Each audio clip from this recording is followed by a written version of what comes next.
আসসালামু আলাইকুম, সবাই কেমন আছেন? আশা করি সবাই ভালো আছেন। আজকে আমি আরেকটা নতুন ভিডিও নিয়ে এসেছি। আশা করি আপনাদের ভালো লাগবে। আজকের রেসিপি হয়েছে মূলা ভর্তা। অনেকে পছন্দ করে না মূলা খেতে, আজকে এভাবে মূলা ভর্তা করে খেয়ে দেখবেন অসাধারণ লাগে এবং চেটে পুটে খাবেন। এই যে প্রথমে আমি মূলাটাকে গেটারের সাহায্যে কুচি করে নিয়েছি। আমাকে আমার ছেলে সাহায্য করে দিয়েছে। এভাবে আমি গেটারের সাহায্যে কুচি করে নিয়েছি। যে আমি হাত দিয়ে দেখে আসছি আপনাদেরকে। আপনারা চাইলে হাত দিয়েও কুচি করে নিতে পারেন। এখন একটা ফ্রাই প্যানে দিয়ে দিচ্ছি, যাতে চুলার উপরে দিয়ে এটা একটু হালকা ভাপ দিয়ে নেব। যেহেতু মূলা একটু ভাপ দিয়ে নিতে হবে। আর কিভাবে ভাপ দিলে মূলাটা গন্ধ লাগবে না, তাহলে দেখেন। এই যে আমি এর সাথে কোনো তেল দেই নাই, তবে তেলের কড়াইতে আমি মূলাটা হালকা কিছু পেঁয়াজ আর কাঁচা মরিচ দিয়ে হালকা একটু টেলে নিচ্ছি। আর এই জায়গায় একটা জাটকা ইলিশ ছোটো, সেটা ভাজি করে নিয়েছি। আর কিছু শুকনা মরিচ, আর নিয়েছি কাঁচা মরিচ, ধনিয়া পাতা, আর নিয়েছি রসুন। এগুলা সবগুলো একসাথে আমি ভেজে নিয়েছি মাছের সাথে।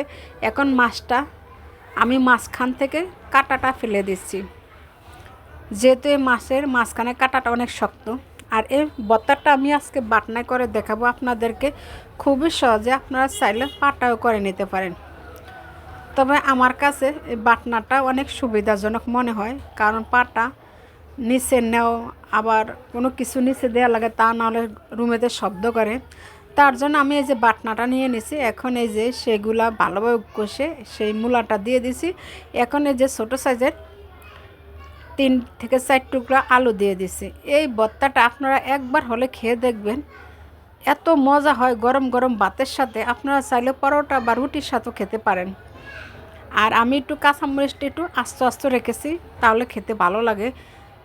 যারা মরিচ খেতে বেশি পছন্দ তাদের জন্য আজকের এই ভর্তাটা। আর দিয়ে দিয়েছি সাথে কিছু ধনিয়া পাতা। আমি ধনিয়া পাতা প্রথমে দিয়ে ভেজে নিয়েছি, আবারও কিছু ধনিয়া পাতা দিয়েছি।